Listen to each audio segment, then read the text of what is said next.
What's going on, guys? Besides here, welcome to my channel. Today we're going to do a little bit of a special video. We're going to analyze Gumayushi, probably the best player in the world on his role. I'm really looking forward to doing this. I want to see how he plays, what secrets he uses, how does he manage his wave, how does he play the lane, how does he actually pressure the enemy. He is considered the best AD carry in the world at the moment. So I'm really looking forward to doing this, and I really want to see how he's playing.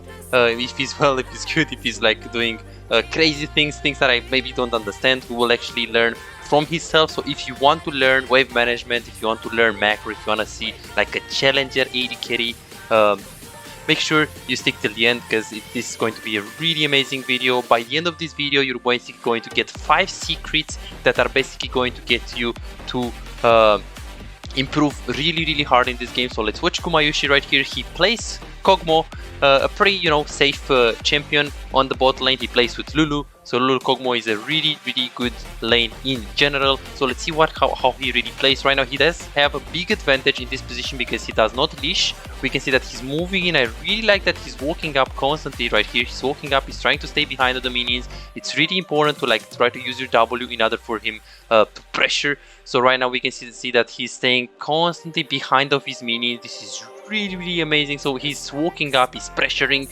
He doesn't even care about this Nautilus, so he understands that he wants to stay behind the minions. But right now, because of the Nautilus just misses the hook, look at the Gumayushi. He's just pranking those guys. Like, he just stays right here at the extremity of the tower range, and he tries to pressure. He doesn't let them breathe.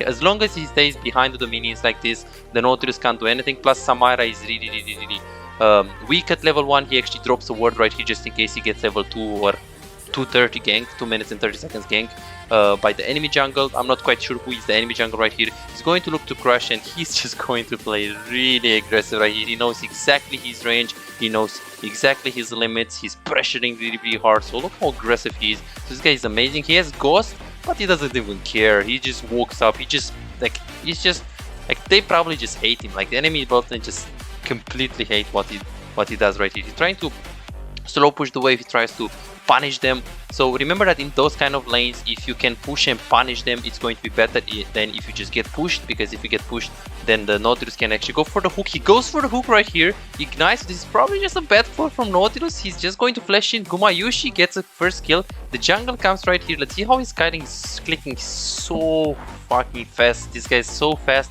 He's trying to kite. Don't tell me he's going to get a triple. Oh my god, man. So he's just getting a triple. He just pushes the waves. Just game is just over. So he pushes at level 1. He manages his wave. He stays behind the minions. He pressures every time when he has his W. He pressures Samara. Nautilus can't do shit against him. So he can't do anything just because he stayed behind the minions. He tried to play aggressive. Right now he's just going to most likely push the wave and then look to recall. I don't think he's going to be crazy enough to dive, but I mean, it's Korea. Viego is behind them, so you know, anything could happen. Right now he's just going to go for a reset.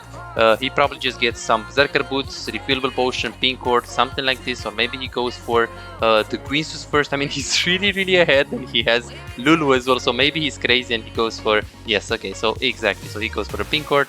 Right now it's really important to understand that he actually pushed his wave before recalling. This is really smart by him, because right now the next wave is actually coming into him. He's really looking to ping, so he's so amazing. So not only that his place is an amazing, he's beautiful AD carry. Right now he also pings this Nautilus. Hey guys, careful, Nautilus is roaming, don't die against him. So not only, this is something that we can learn a lot from him. So not only that he plays AD carry perfectly, but he also makes sure the enemy support doesn't roam. The enemy support doesn't get anything off. So it's not like only making AD carry diff on bot lane, only stomping the enemy AD carry, but it's basically stomping and understanding the both playstyle of the enemy bot laners. Right now he's just going to last hit. Obviously right here the wave is kind of in the middle. Right now it's slow pushing into them, so he's just trying to look to punish. This is just amazing. He's clicking so fast. So this is probably like, I watched Uzi, I watched Teddy, I watched so many players, like hundreds of hours, but I didn't ever see anyone that has those mechanics. He's just clicking. So if you watch his stream, you can probably just like hear, like, this is basically how you just like, this is his default mode. He's just clicking, like he's pressing those keys so fast. He's like really good mechanically, so this also like helps him a lot. He has 40 farm in 5 minutes, so this is like really not balanced. And look how confident he is. Let's actually just take a look at this. So he's so confident, so he pushes the wave, he pressures them, he's up in CS right now, he has 1 kill, he just 2v3'd against the enemy jungle, he managed this wave perfectly, so this is just awesome. So let's recap. He pushed the wave correctly, he tried to punish on every single time. What is that? So he's trying to bait out the Nautilus hook. We can also see that he's clicking her backwards when the hook comes in, so then when he gets hooked, he's not going to really be right here. He's just going to be really far away from Samira, so she's not going to be able to follow up. And this is actually a pretty big bug with the hook. And right now they're just going to get pranked. So Samara is really behind. She just wants to FF, really. She just wants to open. So right now Lulu is not really going to be killable in this laning phase. If Samira wants to do something on them and Nautilus hits the hook, they can't win anyways because Polymorph is just so OP. Lulu is just so broken. And right now it's just over. Lulu is just going to put like 2 or 3 points in W in Polymorph. And yeah, they can't redo anything. I don't think they can redo anything. They also have the Guardians, we can actually notice on the Lulu. So this laning phase is unplayable for the enemy team. This is just simply unplayable. He has Berserker boots, he's constantly pushing, and maybe some of you guys would be like, oh, but where is the Wukong? Where is the enemy jungle? Right now, he can't gank those guys. So Kog'Maw can literally 2 versus 3 so easy because of the Guardians of the Lulu and because of the Polymorph for Lulu. So even if Kog'Maw comes here, even if Wukong comes here, yeah, so look at him, man, like it's just crazy. So let's see how he dodges this hook. See, he dodges it by reaction. So he's trying to go behind of the Lulu, gets the movement speed, and he just pops in. He just like, this is so the Wukong is just going to like go in, try to do something on him, but he's just going to get pranked. And as you guys can see, if you are winning, you should push. So as long as you have a good ward and you know where is the enemy jungle and enemy team is low, you can always just constantly push. Obviously right now, if you don't know where is the enemy jungle, then you can't push it that much, but he actually knew all of the time what is the enemy jungle and he had good vision. So let's see this follow-up right here because this is super important. So he pushes the wave because the whole lane he played beautifully. He just pushed, he get prior. Right now Samira, she's forced to really follow this one, and right now because of the fact that she died, she's going to lose the wave on bot lane. She's also going to lose this fight, so she kind of have to flip it. Samira kind of have to like take a risk there because Kog'Maw just stomped her completely. We can see that right now he's just going to get a penta, and this game is most likely just going to be a 15 minutes FF because the advantage that Gumayushi got right now, so he got so many kills. He already had a huge advantage on the laning phase, so 60 farm to 37. This Samira felt forced to do something. She was like, what? I'm just going to get stoned by this kid. I can't do shit on the laning phase. I'm just going to go on the river and pray. And if it works, it works. I can win the game. If it doesn't work, I just lose. So she kind of had to take an unnecessary, where she kind of had to take that risk. Usually, you don't like to take risks on AD carry, especially if it's like a fight on the river and you're not sure if you can do something reliable right there. It's better to just push the wave like Gumayushi did. It's better to just prioritize having the wave. But again, just because of the fact that Kog'Maw already got a huge advantage on the Samira, Samira felt like, oh, I just have to take a risk. I have to do something. So she felt basically forced to do something right here. And yeah, it didn't really work out. Right now the game is really hard. Remember that it's also Korea, so in Korea people are playing even like 10 times more aggressive than usually. So yeah, 5 tips that the Gumayushi used in this one to completely stomp. So he stomped the Samira completely by himself, 1 versus 2 on the lane. In 7 minutes he basically just stomped everything. So first, it's because he understood what are the biggest threats on the lane phase. This is the first secret, so he knew that Nautilus hook shouldn't hit him and he always stayed behind the minions. He was conscious. Second secret is that he was conscious on how he wants to play the lane. Did he want to poke? Did he want to all in? He just wants to push. He didn't just wanted to stay behind the minions as he's pushing, as he's poking them. So as long as he knew that the enemy jungle is top lane, he could have always like try to punish the Samira with his W because he just had more range. So this is the secret number 2. Be conscious on how you want to play the lane. Try to think about, hey, do I want to poke? Do I want all in? What do I want to do? Like how can I actually kill them?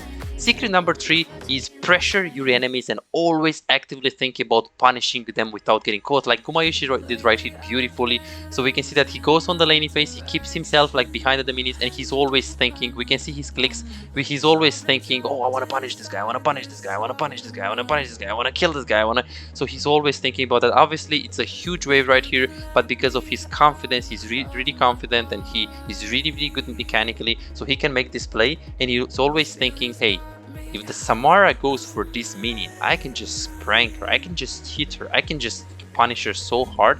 Obviously for you guys that are, you know, like lower elos, like platinum or below, I don't recommend you to go in a big wave like this unless you really trust your mechanics and you really trust your ability of dodging the hook, which, you know, Gumayushi did right now because he has this minion and this minion, so he just did it by reaction. He's like amazing as a player. So this is secret number 3. Basically pressure your enemies and always think, actively think about punishing them without getting caught. This is really important for all of the AD carry mains. 4, like tips number 4 is manage your waves really smart and always think about how you would like to have the wave in order for it to facilitate what you want to do in the lane. So for example, if Gumayushi wanted to go on the river, you first push the wave. Of course that's a rule that, you know, has exceptions, because if it was closer to him, maybe he wouldn't really have pushed, and then he will follow. If it was a good fight, a very close fight, a very urgent fight that he knew that he can get figures, he didn't care about the wave and he would just go on the river. But usually you want to think about the wave first before following, and you want to think about what you want to do with the wave based on your goal. So if your goal is to scale, freezing is good. If your goal is to go and follow on the Drake, then pushing is good. So you really want to think about what you want to do with the wave, like in relationship to what your decisions should be.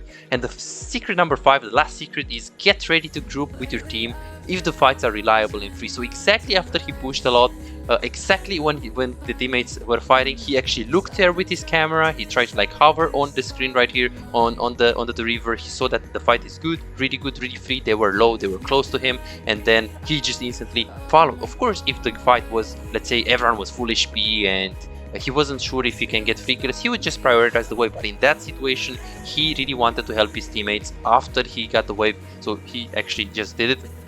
Obviously the fact that his mechanics are awesome also like helped him a lot. So that's basically it. So thank you so much guys for watching. Let me know if you like those kind of videos. Let me know if you learned something in this video, and don't forget to like and subscribe if you like this video. And if you like the content, don't forget about the coaching.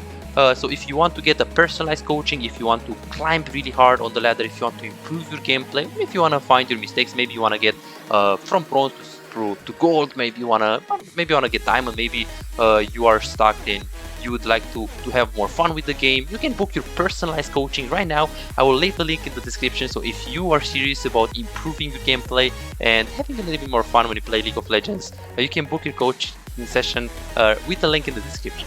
I hope to see you in the session, and I'll see you in the next video. Bye bye guys.